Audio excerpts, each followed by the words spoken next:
are and those who wish they could.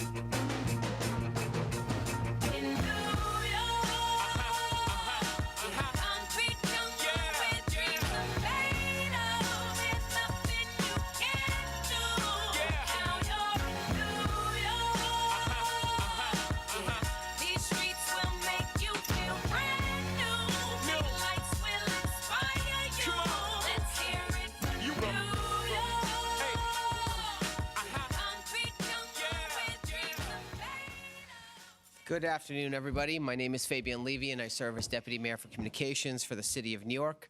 Thank you for joining us for our weekly in-person media availability. We hope everyone is staying safe and healthy as temperatures continue to rise this week. To update New Yorkers on the work we are doing every day to protect public safety, rebuild our economy, and make our city more livable, the mayor has once again convened senior leadership here from across our administration to take your questions. So joining us today, we have Mayor Eric Adams, Chief of Staff Camille Joseph Varlick, Chief Advisor to the Mayor Ingrid Lewis-Martin, Deputy Mayor for Health and Human Services Ann Williams Isom, Deputy Mayor for Housing, Economic Development and Workforce Maria Torres Springer, Deputy Mayor for Operations Mayor Joshi, Deputy Mayor for Strategic Initiatives Anna Almanzar, Chief Counsel Lisa Zornberg, Director of Intergovernmental Affairs Tiffany Raspberry, and New York City Emergency Management Commissioner Zach Iscol. So without further delay, I'll turn it over to Mayor Adams. Thanks so much, DM Levy. Good morning to everyone, or good afternoon, actually. Started a little late today. We just want to quickly, I want to thank Commissioner Iscol, who's joining us today. He was with us earlier today, the Chief of Staff and I and other team members to talk about the heat index. And we gave a list of recommendations. We want people to really be conscious. We expanded and we'll continue to open up our cooling centers tomorrow through Thursday, and New Yorkers can find additional ways to stay cool by calling 311. And I thought Dr. Fassan did an excellent presentation of explaining how this can impact those with pre-existing conditions and even those without. And so we're really encouraging people to sign up for Notify NYC. The city's free emergency notification system, which will help you get updated and stay updated. Just switching to our economy for a moment. Last week we announced we're on track to deliver over 14,000 apprenticeship opportunities by the end of the year. This is way ahead of our schedule, nearly halfway towards the 30,000 apprenticeships by 2030, something that DM Maria Torres Springer talks about often. A great job with her team. These apprenticeships really place our young people on the pathway to learning the type of employment and profession they would like to go into. And lastly, livability. The Public Realm Report. Last week, our team released the Realm of Possibilities, the report highlighting 15 ways our administration is improving public space for New Yorkers, from eliminating those darn sheds that we are taking down to the country's largest outdoor dining program, to planting thousands of trees and ensuring schoolyards are open. Really excited about that, and it falls in line with our Charter Revision Commission. A great deal of hearings. The entire team, we got 2 coming up in the Bronx and in Brooklyn. I want to really thank Diana Savino. Normally we see her around, but she has really taken the hearings and allowed New Yorkers to come. 8.3 million New Yorkers. As you know, 35 million opinions. And trust me, we're hearing a lot of them inside the hearings and outside the hearing. Those who are interested, it's on the screen, New York City, nyc.gov/charter URL. The meetings will continue throughout June and July, and for more information, the website is on the screen, as I just mentioned. So I'll turn it over to you, DM Levy. Thank you. For questions. Great. Kayla? How are you? Quite well. Good to see you. I have 2 questions. The first one has to do with 250 individual suits that were filed against the city by people who said they were sexually abused at the juvenile detention centers. And I'm wondering your reaction to it, but also as somebody who was in one of those juvenile detention centers, did you see it? Did you think it was horrible? Does these suits mean more to you because you experienced it? And the second question has to do with violence in Brownsville. Apparently there were 2 seniors who were shot up in a weekend, 3 kids before that, and we're wondering if you need to change the strategy for dealing with gun violence in that neighborhood. What I found very interesting, first let me deal with the Spofford. As you indicated, I spent the night in Spofford. It was a different setting of my understanding. We had individuals locked in cells from when I was there. And anytime you hear of any abuse of a young person, particularly when they're in care, is concerning, and it's going to go to process. An investigation and the suit is underway, and we're going to allow the system to take the necessary process and look at the evidence and make a determination of what happened there. But I did not see, and I was not aware of that in the overnight stay that I had there. Does that make it, the fact that you were there, does it make you more sympathetic to what they're saying?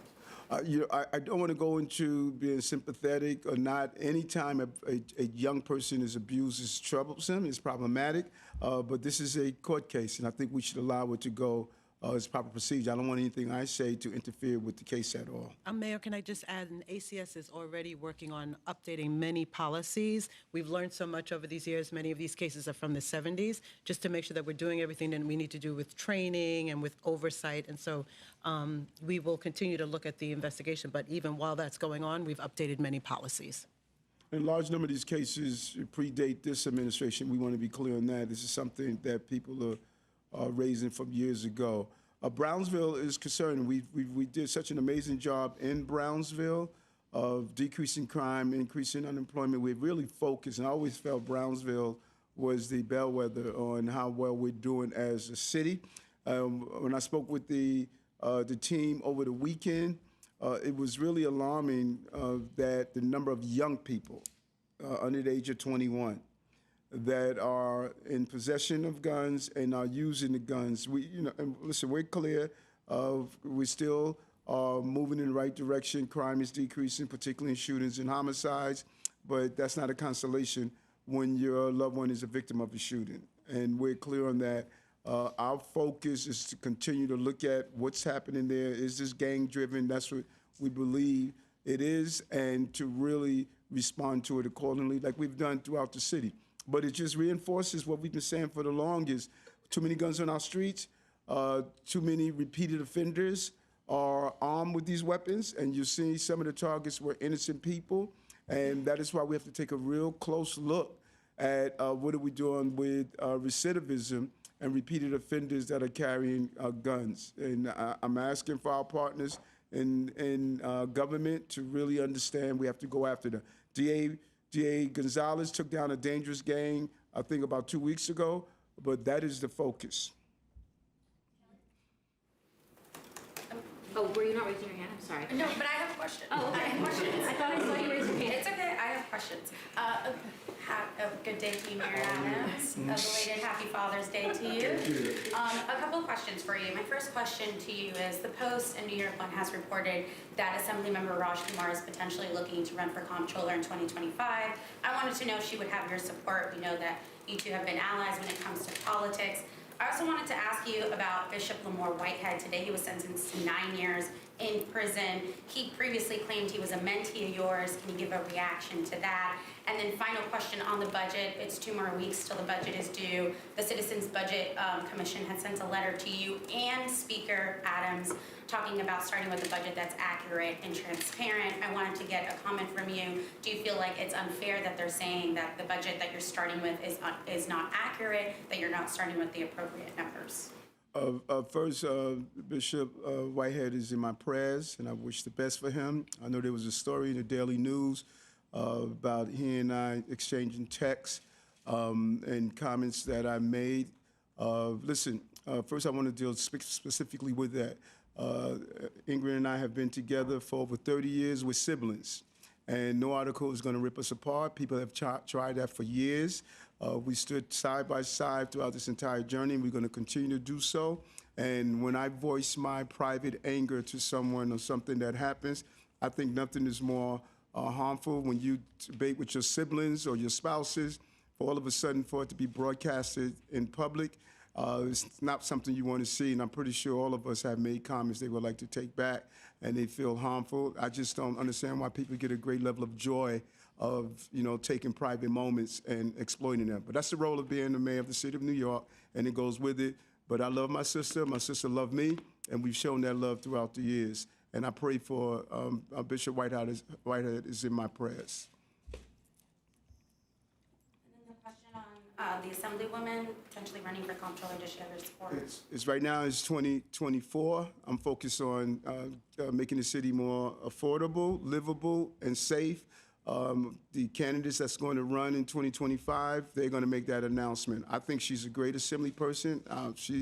She's one of the hardest working assemblywomen, what she has done around cannabis issues, what she has done around bringing the issues that's important to not only her constituency, but the entire state. And so I am, pleased with her, no matter what office she decides to be in. She has been a real ally for the people of the city. And then the last question is on the budget. We're 2 weeks away. The Citizens Budget Commission sent you that letter and the speaker about starting with an accurate and fair budget. Did you have a comment on that? Do you feel like you and the council are still far apart when it comes to the pot of money that you're starting with? We're going to be all right. I joke and say AA Airlines land the plane. We had these conversations before. I think we should just hold on to old reels of these same conversations. We hear when we go up to Albany, that we're not going to get anything done, we do it. We hear when it's come down to budgetary season, we do it. We're going to land the plane, and we're going to make sure that we deal with the real affordability crisis that's facing the city. This city and this country, people are really concerned about their ability to put food on the table and to provide for their families. And I have a lot of confidence in the speaker. Coming from working class communities, we realize how important it is for us to get it right, and we're going to get it right. We got it right 2 times before. There's no reason we can't get it right again. Morning, Mr. Mayor. Hey, what's going on, Michael? All good. I get 2 questions. Yes. The first has to do with a story we did this week on Millicent Reddick. Millicent Reddick, she was one of the people charged on the straw donor Troy Montgomery thing. So in May 21, you met with her and 6 of her friends in her apartment in Harlem. And in July 23, around the time she was indicted, the press office, your press office, said you didn't know her, that the only person charged in that you did know is Dwayne Montgomery. So, based on that meeting in 2021, we know that that wasn't fully accurate. Can you explain why your press office said you didn't know her at the time when you had that meeting in 2023? Yeah, this may be challenging, really, for people to understand the thousands of people I meet every day in rooms with, hundreds of people. When I do my town hall, hundreds of people are in there. When I sit in round tables, gatherings, as I walk the streets, when I'm on the subway. So, someone one time asked that similar question. I took a picture with someone on the subway, and they said, you don't know them. You said you didn't know them, but here's a picture of you standing next to them. This is the nature of the beast. I'm the mayor of the city of New York, 8.3 million people, Michael. I don't remember everyone who's in the room. But let's be very clear, what the district attorney made clear, we had no involvement in what was wrongdoing. I meet with hundreds of people every single day. The second question has to do, it's more of a broad question. There are all these kind of probes ongoing now. There are at least 3 federal probes we know of. There are 2 state probes out of the DA's office, and I'm not sure how many DOI ones, but there are multiple DOI probes.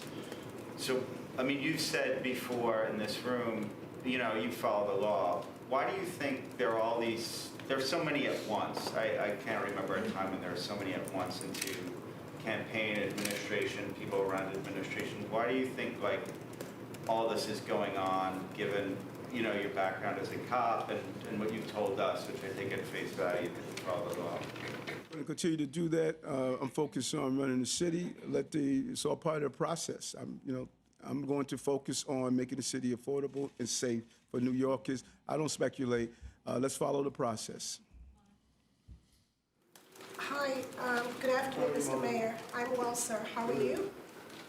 I have a question regarding the updated numbers for how many students are in Summer Rising, how many young people are in the Police Academy Summer Camp, and what's the other one? Summer Camp, Youth Rising, and how many young people are in the Summer Youth Employment Program registered for this summer?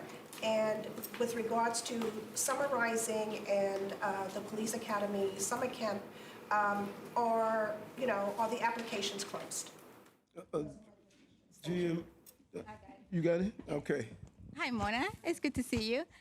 So first, on summarizing, the number of letters that have gone out is over 110, 118 approximately.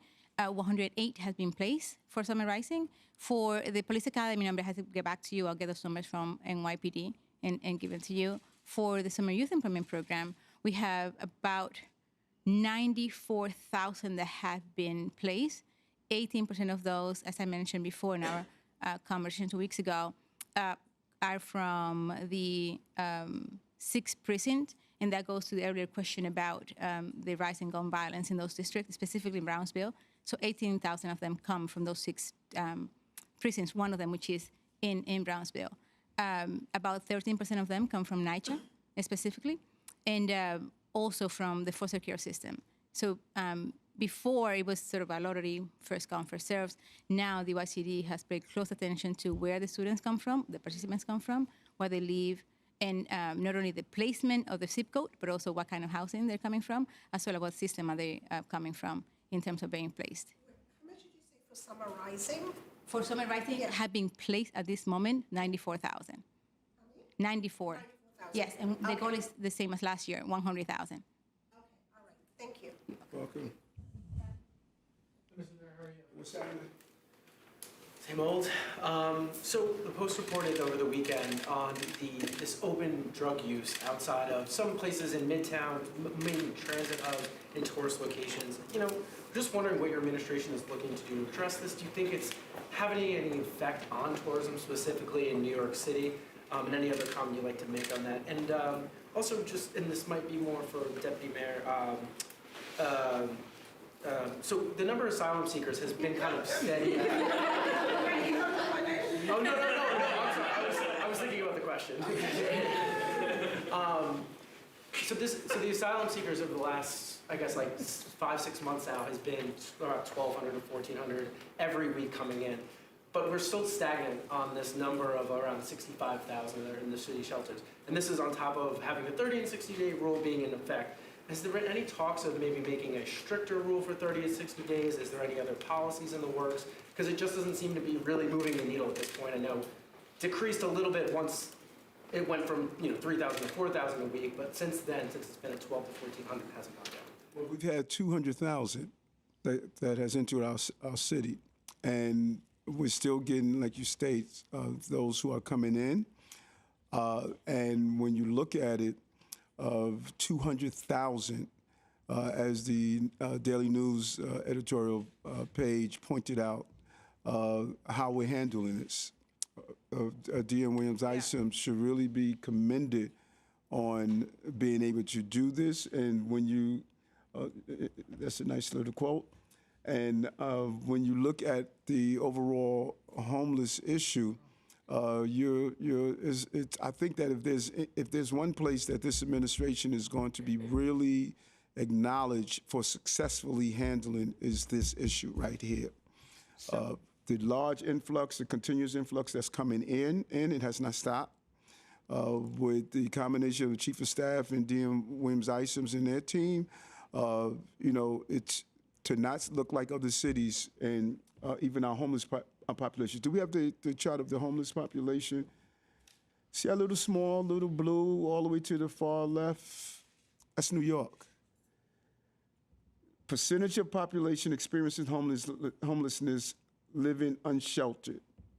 New York is the smallest number. That's that little small bar. I was never good at reading these bars in school, but now that I realize the importance of that class. We are doing a good job. I walked down 34th and 8th Avenue. I was on the street, walking down, talking to those who were living in those conditions. And Michael, I don't remember the faces of all of them. I met a lot of people when I was walking that day on 8th Avenue, 34th Street at 10 p.m. And there are limitations of what we could do. If someone is just sitting there and they are under the influence of drugs, we can't lock them up. There are real rules on what we can do, and we have to abide by those rules, and that's what we're doing. But we're constantly monitoring the situation. DM Williams ISOM team, Molly Parks, and others will send teams out there to give them the care. Some people don't want that care. Some people, it just takes a long time to build up. And even Norman Siegel, who has really helped by getting a group of volunteers, he has been extremely helpful around this. But it is a challenge because of how our laws are written in this city.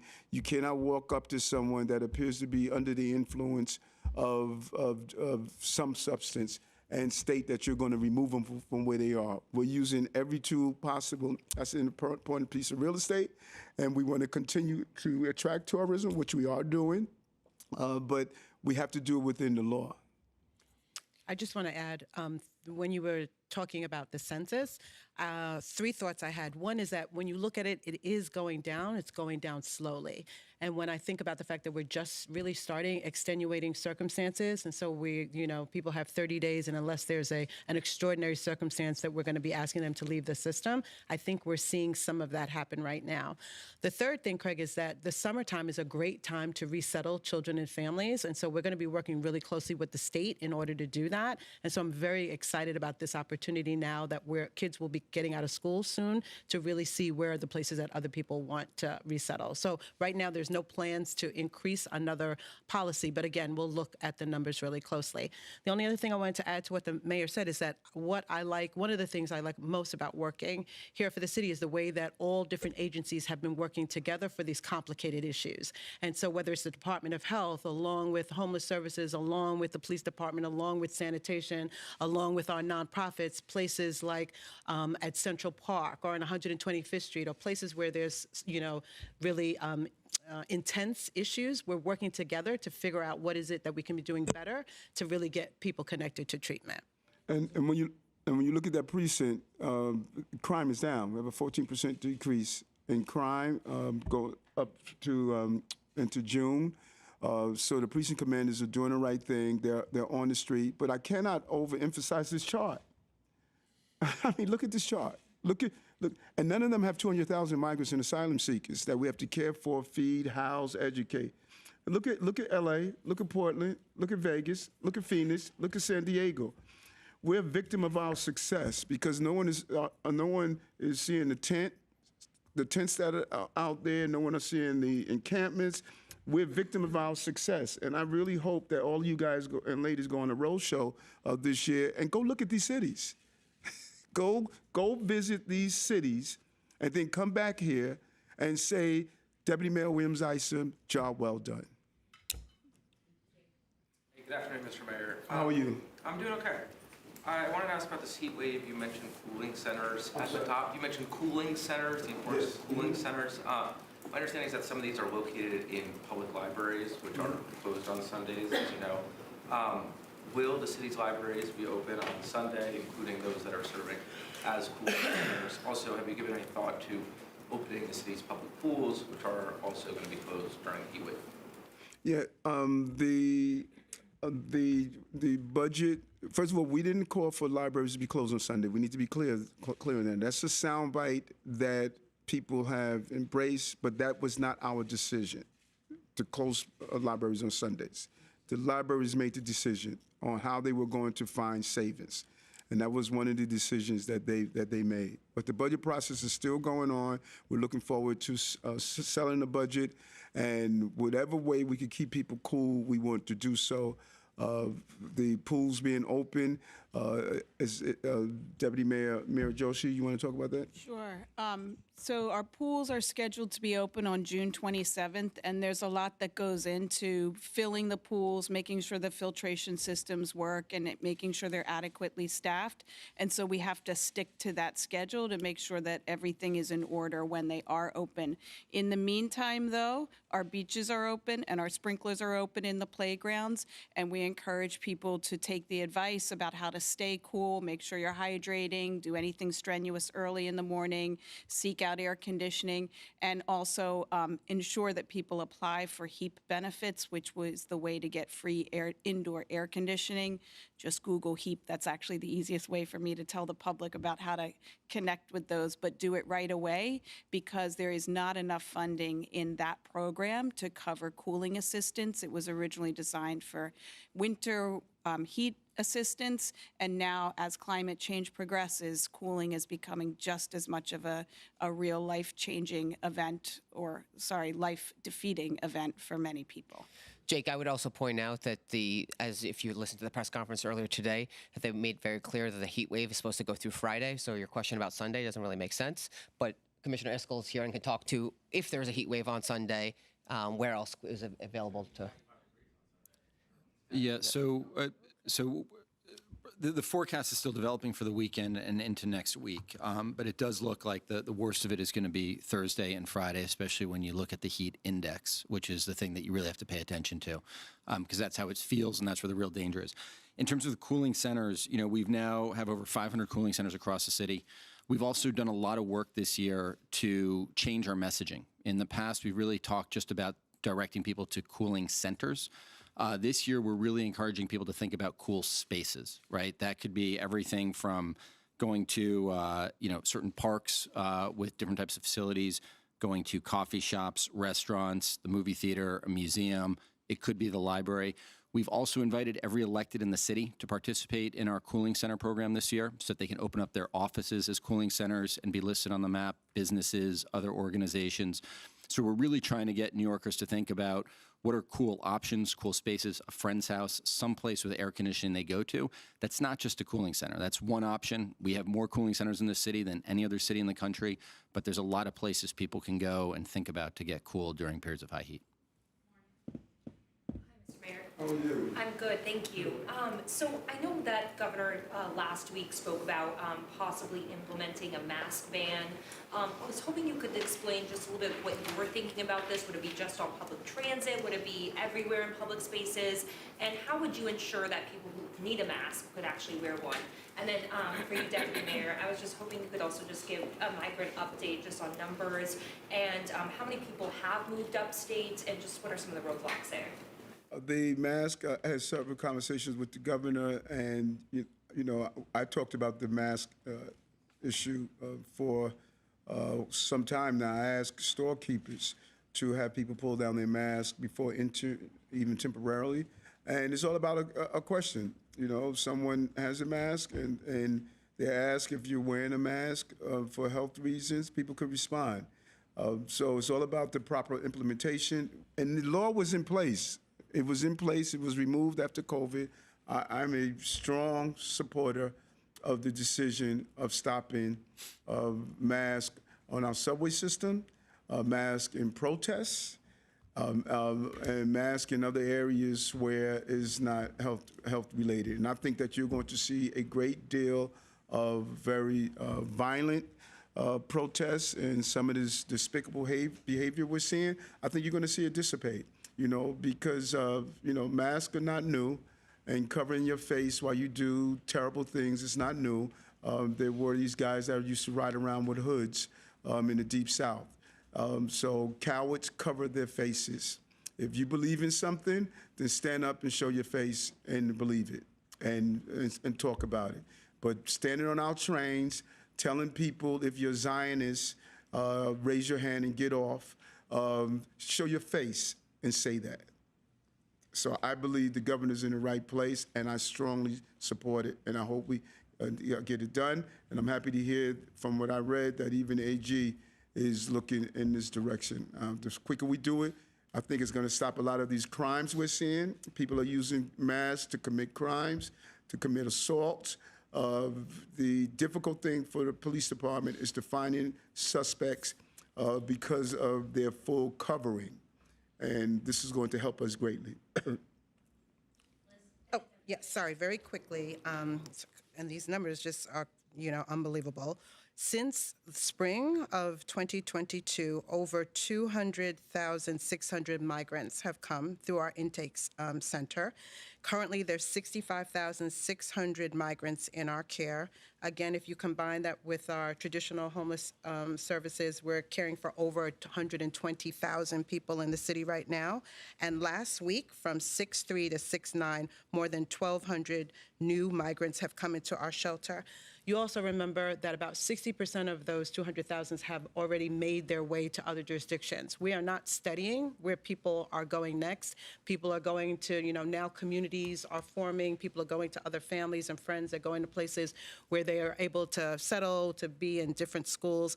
And so I don't have that, but I think right now, and Camille, tell me if I'm wrong, I think there's about 1,200 people that are still upstate, and that's the amount, and we have 500 that are in the JFS program in Buffalo, and we have about 1,200 to 1,500 additional individuals, and we are working very closely with the state on resettling them now. I would just point out I think the numbers are from the week prior, actually. Oh, okay. So we're going to get new numbers because since we moved this to Monday, we get the new numbers today. So we'll get the new numbers. So and I think you just got one number off. It's 202,600 as of last week. Thank you. 202,600 as of last week. We'll get you an updated number today. Thanks, Fabian. Mayor. How are you? Good. I wanted to ask you to respond to a statement that the public advocate, Jumaane Williams, made recently on social media. He said, "I hope that New York City mayor at some point lifts up the pain that Palestinian and Muslim New Yorkers are in and have yet to hear one word from him about." And I also wanted to point out today is Eid al-Adha. It's a very important festival. As you know, last year, you were the first mayor to have a celebration for Muslims in Gracie Mansion for Eid. I think that was for the end of Ramadan. And I was wondering if there will be one again this year, and if not, why not? Just first of all, to the public advocate, 8.3 million people, 35 million opinions. He shared one of his opinions. I think that those who follow me for years know my consistency around the Muslim community. It didn't start here. I'm sure Inga can go back to on the Senate floor debating with a Islamophobic Greg Ball. What I've done when women was attacked for wearing a hijab. How I visited mosques when others weren't. How I called for peace in Yemen. How I called for what is happening in West Africa. What's happening in the Sudan, where you have a large, significant Muslim population. I'm consistent. I talk about the awful, barbaric action of Hezbollah and Hamas. And throughout the years, I didn't start doing this, did not. The Muslim Officers Society was started with my attorney after their wives were being attacked after 9/11. They came to me and asked me to assist them during those times. So I have a long record of not just talking about what is wrong, what's happening, and I talked about what's happening in Gaza and what's happening across our entire globe. No innocent person should die, and I just find it challenging that people don't realize how despicable it is to go to a place like the Nova exhibit and wave flags of Hamas, calling themselves Hamas, and make a mockery and desecrate the pain that people are experiencing even while hostages were not turned around. So I'm consistent, and I've always been consistent, and I'm going to continue to be consistent. And so the public advocate has opinion, and he has a right to his opinion, but I know the facts. And the facts is that I'm consistent about standing up on behalf of people. And what if I would also just point out, since you asked specifically, we did have a Ramadan event at the Surrogates Courthouse. It was covered by a number of people. We also have an Eid event coming up. Yes. And I would also point out the mayor, since October 7th, has spoken out dozens of times about the loss of life on both sides, the innocent loss of life, including on, I can give you the whole list, starting on October 7th. So it's been, since the very beginning, he's been very consistent, as he just said. Right, and I think there's one. Advocate is saying that the mayor has not mentioned the words Palestine, Gaza. I could show you the transcripts. I could show you the transcripts that say different. Right. Or you can go on our website and look at the transcripts. Yeah, and we're not saying it's coming from you. We got that. People want to define for you and use the words they want you to use as you express yourself. I don't do that to him, and I don't do it to anyone else. Let's be clear, and you said something that's very important. We had 109 mayors. I was the first to have an Eid celebration. With 109 mayors, I was the first to raise flags of countries down at Bowling Green. I was the first to hold celebrations for various groups at Gracie Mansion. 109 mayors. The 110th opened the city up to everybody. Hey, Mayor, a couple of quick questions about the Rent Guidelines Board vote tonight. You appoint the members. Tenants are facing up to a 6.5% increase for a 2-year lease. I'm wondering how you feel about that. There's been a lot of concern from advocates, tenants, that that is just too much money at this point and that they can't afford it. It's going to be difficult for a lot of people to pay those increases.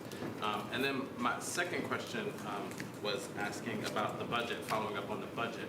I've heard from some people on the city council side that they don't feel negotiations are proceeding well. They're concerned. Is there something particular you're looking for? Their concern is about some of the cuts to pre-K, cultural institutions, libraries, and whether you will restore those cuts. How do you feel negotiations are going?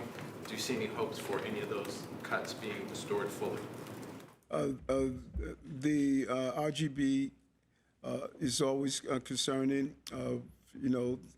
Quoting the great philosopher, the rent is too damn high. People are hurting. Affordability is crucial in the city, and we are really hoping that there's a low end to, if any increase at all.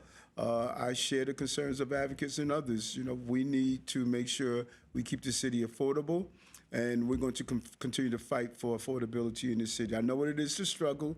I know what it is, to worry about, your food and your rent. All of those things. So we're going to continue to advocate based on, the concerns of New Yorkers. Who's taking the next question? The budget? Yeah. The budget. I can't say this. Yeah. Yeah. I can't say this clear enough, and I said it over and over again. I can sit in the room every year and play the recordings of you asking these same questions. We're going to land the plane, folks. We've done it twice. Adrian and I are very competent. We know how to get in the room and land the plane.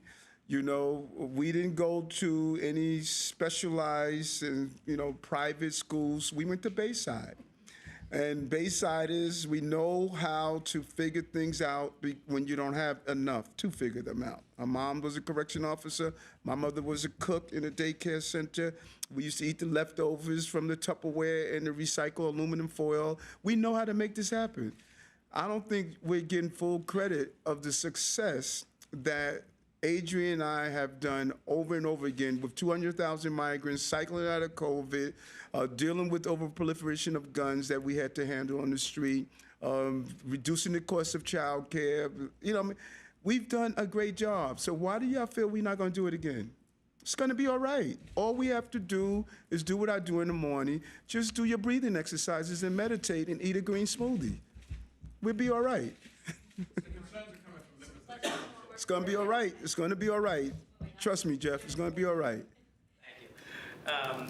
There's a big congressional primary happening between Jamal Bowman and George Latimer. Just last week, Jamal Bowman was asked to grade you, gave you a 2 out of 10. I'm wondering if you've been paying attention to that race, if you're planning on getting involved at all in that, and also in other primaries? I mean, it's a week from tomorrow. Are you going to get involved with other legislative primaries, endorse, rally for folks, that kind of thing? There's a 2 out of 10 chance I'll get involved in his race.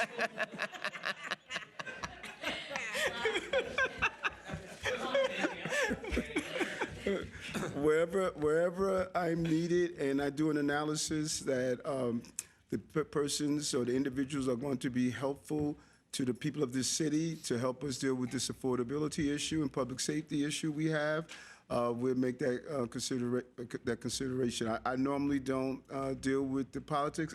Ingrid normally handles that, but I'm going to make sure that the people are going to fight for New Yorkers. I think, some don't fight hard enough for New Yorkers. And would you rate Brad Lander?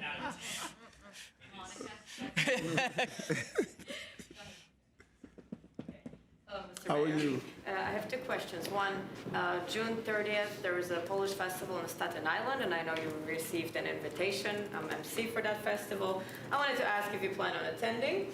But the second question is about migrants, and I want to ask if city is looking into placing migrants in private housing and covering the costs of that. I'm also asking about city-funded rental assistance vouchers, if that's something. I don't know, it cannot be used for undocumented migrants, but if there is any progress on that. I received information that brokers are getting a lot of calls from the city to make their people who are listing apartments for rent to really consider taking the offer from the city to use the program. So I'm just asking for a comment on that.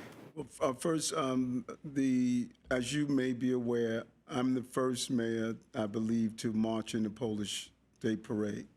I think I was the first mayor to march in many of our parades. It took 110 mayors before we understand that the city is made up of different ethnic groups. Not only do I march in the large ones, but I go to those parades that people often ignore. And I'm looking forward to seeing if I could get out to the event on Staten Island.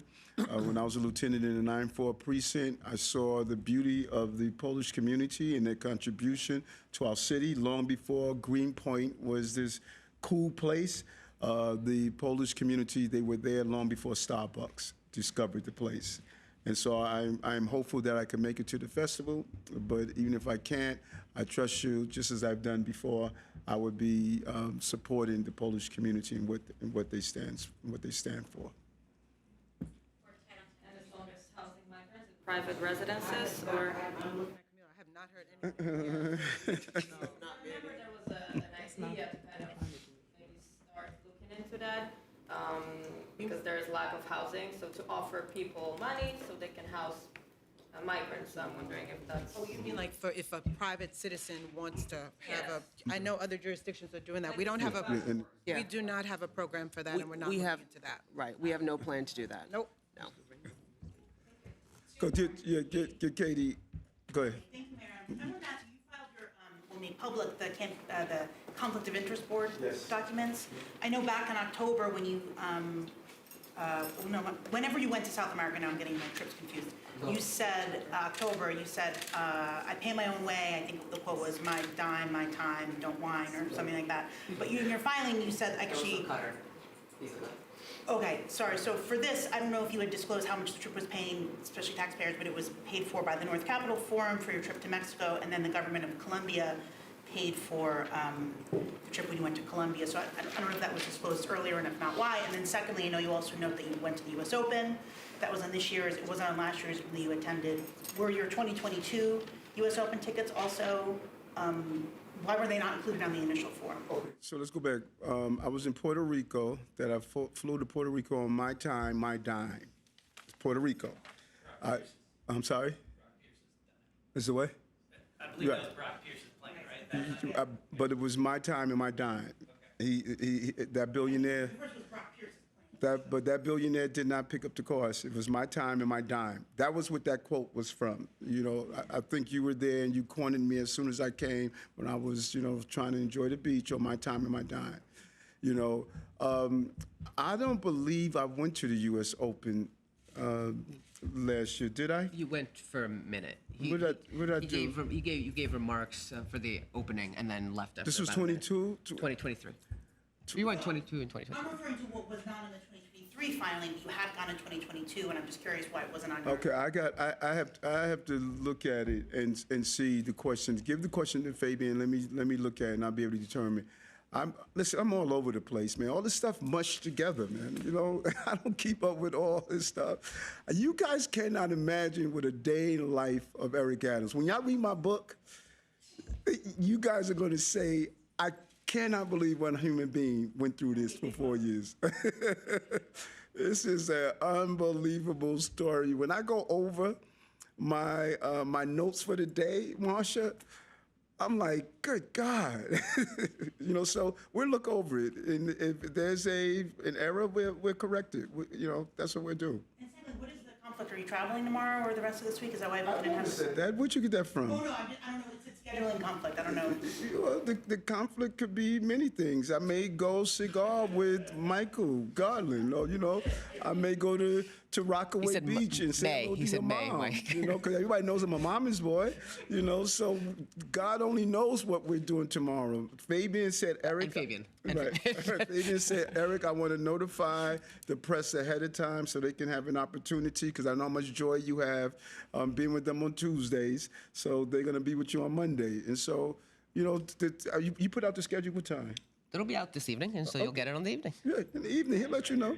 We can always do another off-topic. Feel free to say. I just wanted to circle back on Jeff's question about the RJP vote tonight. Specifically, activists are asking for a rent freeze or a rollback. What do you think of those ideas? I mean, I know you've spoken a lot about landlords also needing the money to keep their properties up. And then separately last week, there was quite a long and contentious city council hearing on the bill to end brokers' fees for tenants, or shift it onto whoever is hiring the broker. I guess just since then, has your thinking on that bill evolved at all? Do you have any more to share about where you stand on it? Evolve as in changing my position, because I never gave my position. I think we should. Evolve from not giving your position to giving. Oh, got it. I got it. No, I think let the process go out. Let's hear the conversations around it. I think if you do an analysis of a lot of folks who are debating this, they were never a real estate agent. I was. I know what it is, as I said last week, of driving people around for the whole day, and they decide they're not going to rent, but you lost the whole day. And I think that really this is in aligned with both questions. I don't know, when people think of rent, they often think of the folks who own hundreds and thousands of apartments. You look at that landlord that has a 16-unit, and all of their resources are in there, and they're providing a clean, safe place for people. We have to find a sweet spot. We have to find a middle ground. I know New York is hurting. I know that the city and country has become, inflation is real. Just the other day, what $100 bought me a little while ago, it's not buying me now, And so we have to find a way that we don't run out those landlords, particularly those small property owners, that they're seeing this increase also. They're realizing this is a time when New Yorkers are going to have to come together and say, how do we get through this? Because they're feeling it also. I speak with them. I see them. I know what they're going through. My tenants have not had a rent increase, and when they signed into my building, I said, I'm not going to raise your rent as long as you're there, and they have not. They have not had that increase, but not everyone is able to do that. So we have to find a sweet spot. We want a low end if there's an increase, so that New Yorkers are hurting, and we have to do the best we can to get people through this period. And just so you know, if you want to keep rent down or from rising, build a little more housing in every neighborhood. So the Red Guidelines Board, they have a very challenging task, right? And it's hard every year, but they do the best that they can with the data that is provided. As the mayor has said, the higher end of that preliminary vote is untenable for tenants. And so we've been very clear about that since the preliminary vote came out. And tonight's vote is critical. And that is one piece of this overall puzzle that we have to solve in this city. You see it in the very vocal opinions that we hear from tenants every time there's an RGB vote. You see it in the number of applicants to the reopened wait list for NYCHA, right? More than 600,000. And so we can play around the margins, but that is not the long-term solution to this issue. We've been very focused on increasing supply, and that's why we've been really focused working with the City Council at community boards to get City of Yes for housing opportunity passed through the City Council by the end of the year. It's why we wasted no time in implementing the new tools we got from Albany this year in the housing package with a set of intake procedures for the extension for 421A, the new program, and the office conversion program. And it's why every closing season, HPD and our Housing Development Corporation work overtime to finance more and more units of housing. So it's going to take all of that to really solve and get to the root of the problem, but we've been laser focused on it since day one.